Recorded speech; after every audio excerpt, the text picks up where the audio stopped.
तो रचयिता को जान गए कि नहीं? किसके रचयिता? किसके रचयिता? निराकारी दुनिया के रचयिता या साकारी दुनिया के रचयिता? साकारी दुनिया। और निराकारी दुनिया कौन रचता है फिर? अरे निराकारी दुनिया, जो तुम्हारी निराकारी दुनिया है, वो जो ऊंच ते ऊंच धाम जिसमें तुम रहते हो, हाँ, वो भी रचता कौन? घर कौन बनाता है? अपना घर। वो तो देखो अयोध्या में लड़ाई लड़ रहे, हम राम का मंदिर बनाएंगे। अरे राम का मंदिर राम बनाएगा या तुम खुद बनाओगे? तुम कैसे बनाए लोगे? तुम में इतनी ताकत है कि अयोध्या में राम का मंदिर बना लो? वो हद की ईंटों की अयोध्या समझ लेते हैं। अयोध्या का बेहद का मतलब यह है जहां कभी युद्ध मनसा से, वाचा से, कर्मणा से, कोई इंद्रियों से किसी प्रकार का कोई युद्ध होता ही नहीं। ऐसी दुनिया बनाने का काम कौन करेगा? मैं करूंगा? मैं तो करता हूं। मैं माने कौन? शिव? नहीं, वो तो नहीं करता। तो कौन करता है? वो निराकारी धाम तुम अपने लिए, अपना धाम खुद, ऊंचे ते ऊंचा धाम, ऊंचे ते ऊंचा महल, संगठन कहो, किला कहो। राजाएं होते हैं तो अपना किला बनाते हैं कि नहीं? हाँ, बनाते। तो तुम रचयिता को भी जान गए और रचना के आदि मध्य अंत को भी जान गए। क्या? कौन है रचना? रचयिता कौन है? अरे रचयिता साकार, तो रचना भी साकार। तो कौन रचयिता, कौन रचना? लिखो, बताओ। अव्वल नंबर रचयिता कौन, अव्वल नंबर रचना कौन?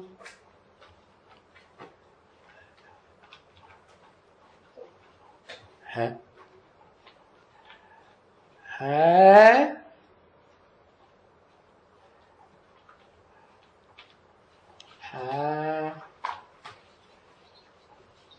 रचना शिव। अरे राम राम राम राम राम, ये क्या लिख दिया? माथा पकड़ रही है माथा। संगम की कृष्ण, सत्य की कृष्ण। जो राम बाप रचयिता, राम कहां से हो गया? राम तो त्रेता वाला बताया है, वो तो नाम ही है चंद्र। राम का नाम क्या है? पीछे टाइटल लगा हुआ है ना, रामचंद्र। वो सूर्य है। अरे सूर्य का बच्चा सूर्यवंशी सूर्य ही होगा ना। रामचंद्र कैसे हो सकता है? रामचंद्र तो त्रेता वाला हुआ। तो कौन? वही राम वाली आत्मा संगम युग में, पुरुषोत्तम संगम में जब मैं आता हूं तो अंतिम चोलाधारी, पतित से पतित तनधारी जो है, आदम कहो, एडम कहो, आदिदेव कहो, ये पार्ट प्ले करती है, तब उसको कहते हैं कि वो रचयिता है सारी सृष्टि का। साकार सृष्टि या निराकार सृष्टि? साकार सृष्टि का भी रचयिता है। और वो निराकार घर, जिस घर में तुम बच्चों को जाना है, पहले पहले घर में जाएंगे कि पहले स्वर्ग में जाएंगे या पहले वैकुंठ में जाएंगे? कहां जाएंगे? पहले पहले घर में जाएंगे, क्योंकि तुम आत्मा निराकारी हो। तो निराकारी आत्मा को घर कैसा चाहिए? निराकारी घर चाहिए। तो रचयिता को भी जान गए और उसकी रचना को भी, कि रचयिता है वही इस सृष्टि रूपी रंगमंच पर जो सदाकाल शरीर साकार से रहता है? या उसका शरीर कभी खलास हो जाता है? होता है? नहीं खलास होता। तो वो हुआ रचयिता। उसे कह दो आदि नारायण। और रचना, रचना तो एक पीढ़ी कम हुई ना, नीचे पीढ़ी उतरेगी ना।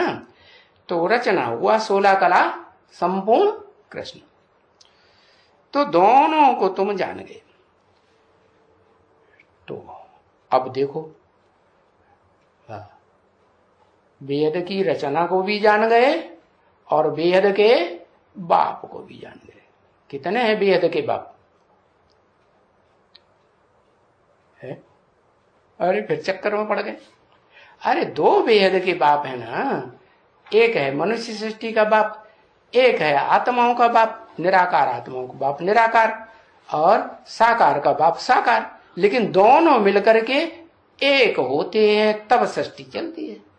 अरे आत्मा जब तक साकार शरीर धारण न करे तो सृष्टि में कोई काम कर पाएगी? नहीं कर पाएगी। तो ऐसे ही वो निराकार परम पिता शिव उस साकार मुकर्रर रथधारी में प्रवेश करके तुमको बताते हैं। तो उस बाप को जानने से, कौन से बाप को? जो बेहद का कंबाइंड बाप है। क्या? साकारी भी तो निराकारी। और ये बात तुम भारतवासी जानते हो, जो विदेशी हैं, विधर्मी हैं, वो नहीं जानते। क्या? कि वो साकारी सो निराकारी दोनों है, या सिर्फ निराकार है कि सिर्फ साकार है? वो कहते हैं क्या साकार नहीं है, वो सदा निराकार है। और तुम्हारी बुद्धि में क्या बैठता है? वो निराकार सो साकार। तो बताया उस बाप को जानने से तुम आस्तिक बन गए।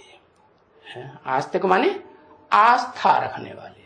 बिंदी के ऊपर आस्था रखी जाती है क्या? बिंदी तो देखने में ही नहीं आती। बिंदी के ऊपर आस्था रखने का मतलब है अंधश्रद्धा। बिंदी के ऊपर आस्था वो बेसिक वाले ब्राह्मण रखते होंगे। तुम तो आस्थावान तब कहे जाते हो जब तुम वो बिंदी निराकार किस मुकर्रर रथ में प्रैक्टिकल पार्ट बजाए रही है, जो है जैसा है, जिस रूप में पार्ट बजाए रही है, उसको उसी रूप में पक्का पक्का जान लेना, पहचान लेना, तब कहेंगे आस्तिक। नहीं जानते हो तो न जानने से नास्तिक। तो अभी तो ये तुम जान गए हो ना। क्या क्या जान गए हो? ये तुम जान गए हो ना। क्या जान गए हो? ये माने क्या? कि वो एक ही है, बेहद का बाप, कंबाइंड है, आत्मा और शरीर से कंबाइंड पार्ट बजाता है। उसको तुम जान गए हो कि निराकार सो साकार को तुम जानने वाले नंबरवार पुरुषार्थ अनुसार। और तुम्हारे में आस्तिक भी हैं। क्या? तुम्हारे में, तुम्हारे माने तुम ब्राह्मणों के बीच में आस्तिक भी हैं और फिर नास्तिक भी हैं। और उस तरफ में देखो, उस तरफ में सारे ही नास्तिक। कि कोई आस्तिक भी है? मूर्तियों की पूजा करते हैं, लिंग की पूजा करते हैं। तो वो कोई प्रैक्टिकल में है क्या? है? अरे जिस मूर्ति की पूजा करते हैं वो कोई प्रैक्टिकल में है ना? वो कोई लिंग जिसे भगवान समझते हैं, वो भगवान हेवनली गॉडफादर है? वो कैसे हेवनली गॉडफादर?